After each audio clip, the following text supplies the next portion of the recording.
Lady's turn. That's this one right here. Good afternoon, Mr. President, Your Excellencies. My name is Najma Axmed. I'm from Somalia. I came all the way here with one question, and that is living in conflict in a country that has confused the whole world, and being part of the diaspora that went back to risk our lives in order to make Somalia a better place, especially with what we're going through right now. How much support do we expect from the US? And not support just in terms of financially or aid, but support as an ear, as a friend, as somebody who hears and listens to those of us who are putting our lives and our families at risk to defend humanity. Well, I think you will have enormous support from the people of the United States when it comes to trying to create a structure and framework in Somalia that works for the Somali people. Now, the history of Somalia over the last 20 years has been equally heartbreaking, if not more so. I mean, you have not had an effective, functioning government that can provide basic services. It's been rife with conflict.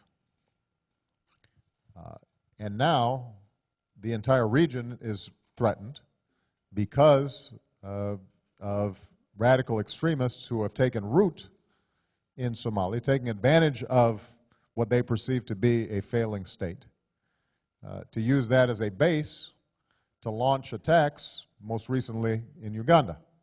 And obviously, the United States expresses its deepest condolences to the lives that were lost in Kampala at the very moment of the World Cup.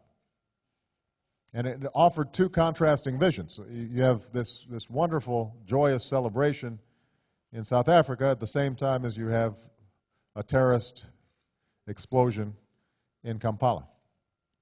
So we desperately want Somalia to succeed, and this is another example of where our interests intersect. If you have extremist organizations taking root in Somalia, ultimately that can threaten the United States, as well as Uganda, as well as Kenya, as well as the entire region. So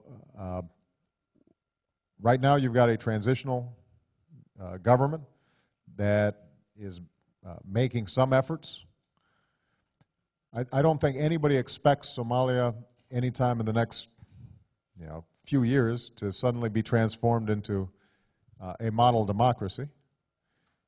Whatever governance structures take place in Somalia have to be aware of the tribal and traditional structures and clan structures that exist within Somalia. But certainly what we can do is create a situation where people, young people are not carrying around rifles, shooting each other on the streets. And we want to be a partner with Somalia in that effort, and we will continue to do so. And some of it is financial, some of it is developmental, some of it is being able to help basic infrastructure.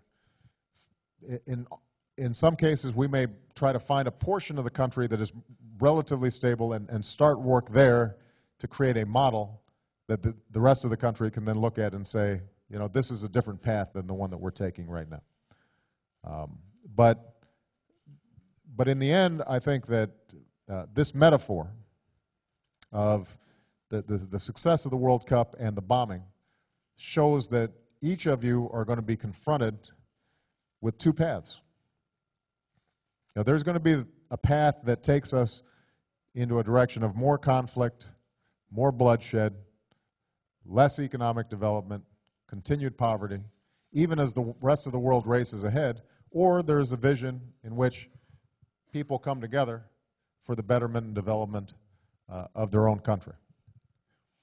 And for all the great promise that's been fulfilled over the last 50 years, I want you to understand, because I think it's important for us to be honest with ourselves, Africa has also missed huge opportunities for too long. And I'll just give you one example. When my father traveled to the United States, and got his degree. In the early 60s, the GDP of Kenya was actually on par, maybe actually higher than the GDP of South Korea. Think about that. All right? So when I was born, Kenya per capita might have been wealthier than South Korea. Now, it's not even close. Well, that's 50 years that was lost in terms of opportunities. When it comes to natural resources, when it comes to the talent and potential of the people, there's no reason why Kenya shouldn't have been on that same trajectory. And so 50 years from now, when you look back, you want to make sure that the continent hasn't missed those opportunities as well. We want to make sure of that as well. You know, and the United States wants to listen to you and work with you. And so when you go back and you talk to your friends and you say, what was the main message the President had?